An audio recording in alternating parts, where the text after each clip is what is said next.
Compréhension du texte. Une nuit imaginaire. Première question. À quel mois de l'année se déroule l'histoire? Coche la bonne réponse. On va cocher la bonne réponse. Janvier ou mars ou juin? Là, on était au mois de juin. Alors, on va cocher juin. Deuxième question. Qu'est-ce que Mathieu a entendu?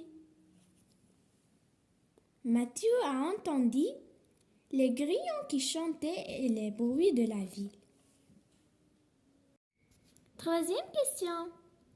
Où sont les deux copains? Les deux copains sont à la campagne. Quatrième question. Qu'est-ce que Mathieu pense qu'il a vu au début?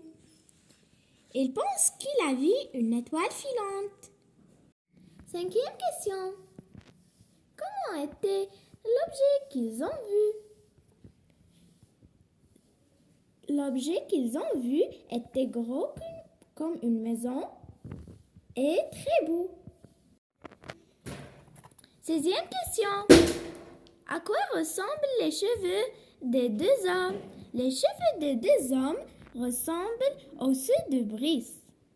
Septième question. Comment nomme-t-il Brice? Il nomme Brice Majesté. Huitième question. Quelle est donc la raison pour laquelle Brice avait été abandonné bébé? La raison pour laquelle Brice avait été abandonné bébé à cause d'un regrettable accident. La navette qui devait l'amener sur Betelgeuse est tombée en panne. Neuvième question. Quelle est la définition des mots filante et jaillir? Utilise dans le dictionnaire. Alors, je vais utiliser mon dictionnaire. Alors, la définition de filante. Adjectif, se dit un liquide qui file, qui coule doucement sans diviser. La définition, jaillir. Verbe, se produire, se manifester d'une façon soudaine. Une nuit imaginaire. La nuit de son départ, on était au mois de juin, presque en été. Il faisait doux et le ciel était plein d'étoiles. Tout d'un coup, Brice a pris l'air grave. Il m'a demandé « Tu entends Mathieu ?»« Quoi ?» Je n'entendais rien du tout, moi, sauf les grillons qui chantaient et les bruits de la ville très loin. On m'appelle.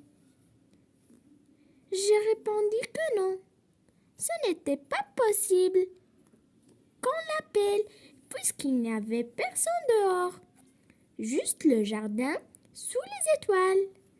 Alors, on a pris le vélo et on a roulé dans la campagne.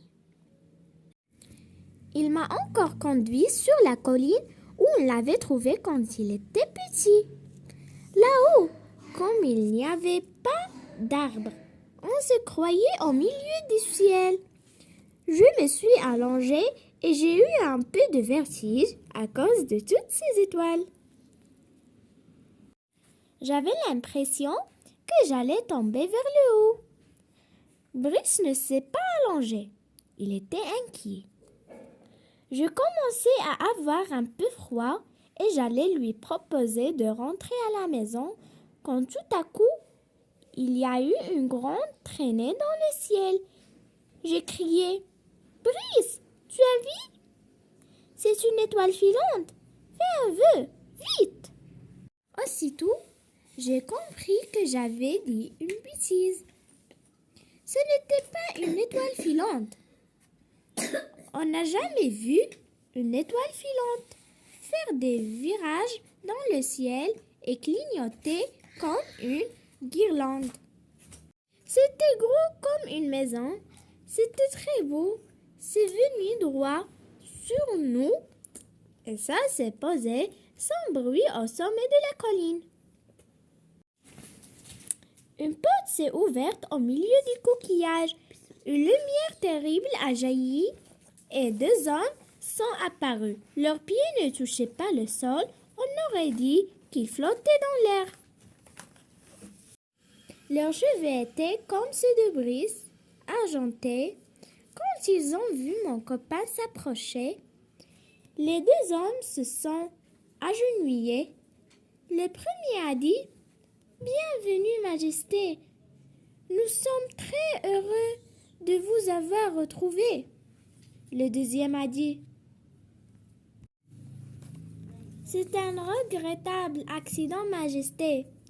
La navette qui devait vous amener sur Bételgeuse est tombée en panne et vous a déposé ici quand vous étiez bébé. Nous vous cherchions depuis 8 ans. » « Vous allez m'amener maintenant ?» a demandé Brice. « Oui, nous vous conduisons sur Aldébaran pour la cérémonie de votre couronnement. »